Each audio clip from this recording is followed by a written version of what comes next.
With the NFL draft only 2 weeks away, mock draft season has entered frenzy mode. Will teams panic and trade up for a quarterback in the top 10 or settle for the best option available at their spot? I'm Jeremy Rose, joined alongside Justin Ciavolella and Will Duerksen, who are going to be breaking down their first round mock drafts for us.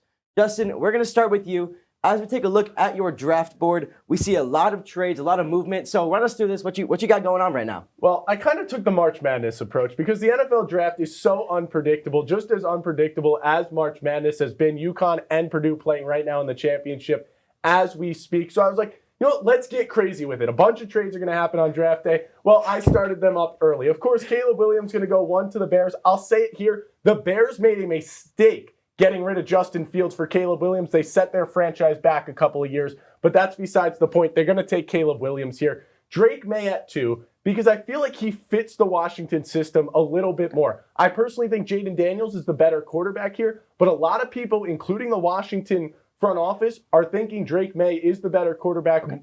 He's Mitchell Trubisky, but a lot better than Mitchell Trubisky. A little more Sam Howell-y? Right? Yeah, maybe a little bit Sam Howell, but even better than Sam Howell is, because look how those two have worked out. This is where we get our first trade. The Raiders trading up from 13 to 3 with the Patriots. The Patriots will trade back up to 8. We'll get to that in a minute for Jaden Daniels.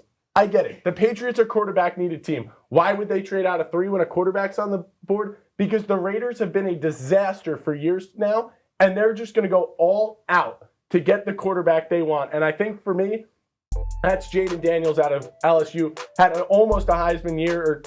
He did in fact have a Heisman year. He did have the Heisman year. And I think he's, in my opinion, the best quarterback in the draft. Unfortunately, others don't think the same way. Marvin Harrison Jr., the best player in the draft, he's going to go to 4. Easy pick for the Cardinals. J.J. McCarthy at 5 to the Broncos, who, they traded up too from 12 to get McCarthy. Why? They also need a quarterback. And they realize that there's teams like the Patriots, there's teams like the Vikings who also need quarterbacks. Some are saying J.J. McCarthy to the Giants. I personally don't see it. I might just be a little bit of a Giants fan trying to avoid that. But then we get a wide receiver at 6, Joe Alt, the first tackle. Look, tackles and wide receivers this year, in my opinion, have the brightest spots in the draft. Mm-hmm. So bright, even with how much potential. I'll pull out my glasses.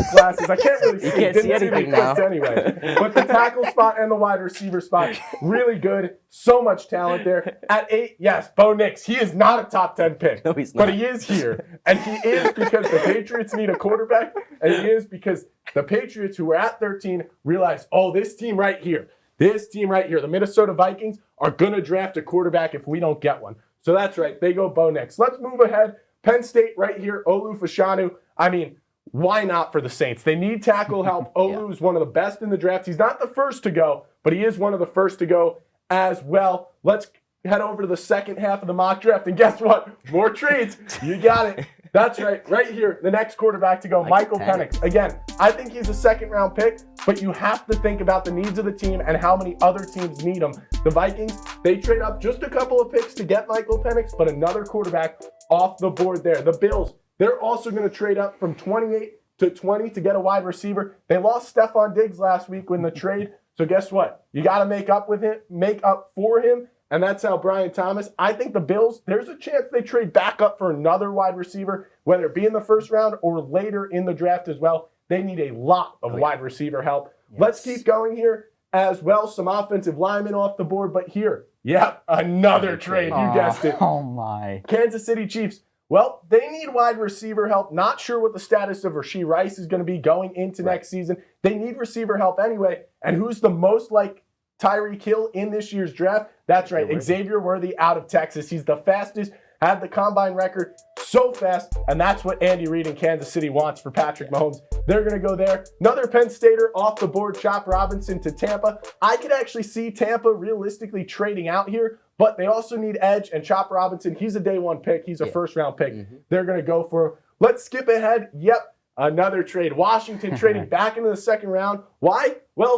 Or back into the first round from the second round. Yeah. Why? You need someone to protect your quarterback that you just got in Drake May. And Tyler Guyton still on the board out of Oklahoma, and I think they go with him right there. Lot of interesting moves, to say the least. A lot of people I know are definitely higher on Cooper DeJean than the 29th overall pick. maybe seeing him go over Quenya and Mitchell, depending on the draft and the teams that are made available at their point in time. Michael Penix in the first round is a shock to a lot of people. Unfortunately, in a year where so many people need quarterbacks, he just might find his way into this first round. That's where my logic came Debatable from. or not, whether he's an actual first-round talent. Will, I want to get your opinions as we look at the back half of this draft. What stands out to you? What's shocking you right now?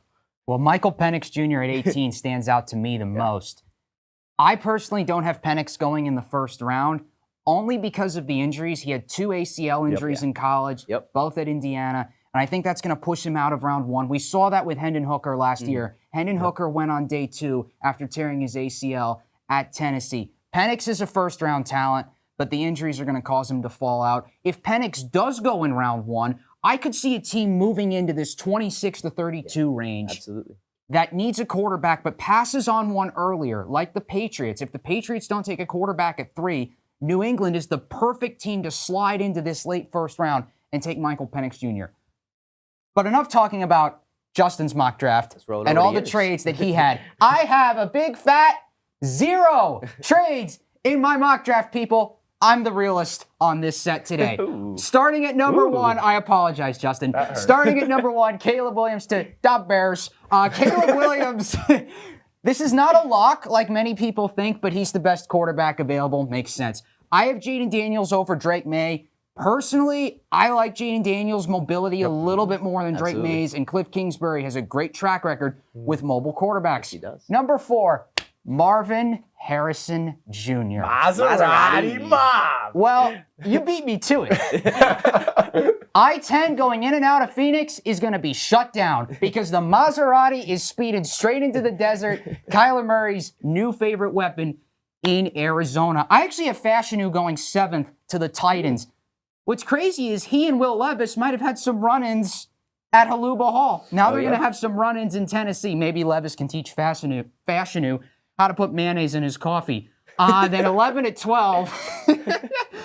11 at 12, 2 quarterbacks. J.J. McCarthy to the Vikings. I'm personally not on the J.J. McCarthy hype train, but the Vikings... You shouldn't be. But the Vikings do need a quarterback. And McCarthy, give him Justin Jefferson and Jordan Addison, he'll be set. Bo Nix to the Broncos at 12. Stop me if you've heard this before. Sean Payton gets a smaller quarterback who's great on the short and the mid-range type throws. Stop. Ring any bells? I've heard it before. Okay, Drew Brees. Yeah, him. If that sounds familiar to you... Is he good? Oh, yeah, he's good. Probably a first ballot Hall of Famer. Perfect. Drew Brees and Bo Nix. I'm not saying that they're similar, but they have some similarities to their game. Bo Nix is the perfect fit in Denver. Brock Bowers to the Seahawks at 16. The best value pick in this mock draft right here. Bowers is a top 10 pick on value alone, but the Seahawks, you can never say no to a good Northern California product at tight end. Flip to the back half, please. Rome Odunze at 18 to the Bengals. We don't know what's going to happen with T. Higgins. If they do move on from T. Higgins, you get the replacement. If you keep T. Higgins, that's one heck of a wide receiving core. 20 Steelers. Last year they took a guy with the initials JPJ in the second round. Safe to say that worked out. They go to that formula again, get the top center, Jackson Powers Johnson. We have some corners going in the 25 to 29 range. And Keon Coleman at Buffalo at the 28th pick. Stephon Diggs is now in Houston, and Gabe Davis is now in Jacksonville.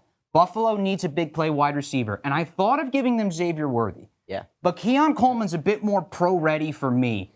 His hands are excellent, and his route running to me really stands out. And then the Chiefs at 32. Wide receiver is a big need for the Chiefs, but so is corner L'Jarius Sneed now with the Titans. They get a replacement in Rakestraw, who's a homegrown product. They could actually have their pick of the Missouri corners at number 32. I touched on Penix a little bit earlier. Again, that 26 to 32 range might be the landing spot for the former Washington Husky. So we see a lot of disparity between, Justin and his 347 picks in the first 32 picks, and Will with absolutely no picks coming off the board. Keon Coleman sneaking into your first round. I think he's absolutely a pro-ready wide receiver with a couple of injury concerns coming off that injury in his final season at Florida State. But that can, be flipped around. He can get healthy and start producing for this Buffalo Bills offense, who really, really, really needs some help. But with only 2 weeks left until draft day, that means there is plenty of time for teams to decide their futures. Will your team walk away with their best pick in years or get the bust of the draft stock? Comment down below your pick for your squad and stay tuned for more mock drafts coming your way soon. For Will Duerksen and Justin Ciavolella, I'm Jeremy Rose, signing off for Penn State Sports Night. Hey everybody, thanks for tuning into this edition of Penn State Sports Night. For more content like this, be sure to subscribe to our YouTube channel, give us a like, and follow our socials down below. And as always, we are Penn State Sports Night.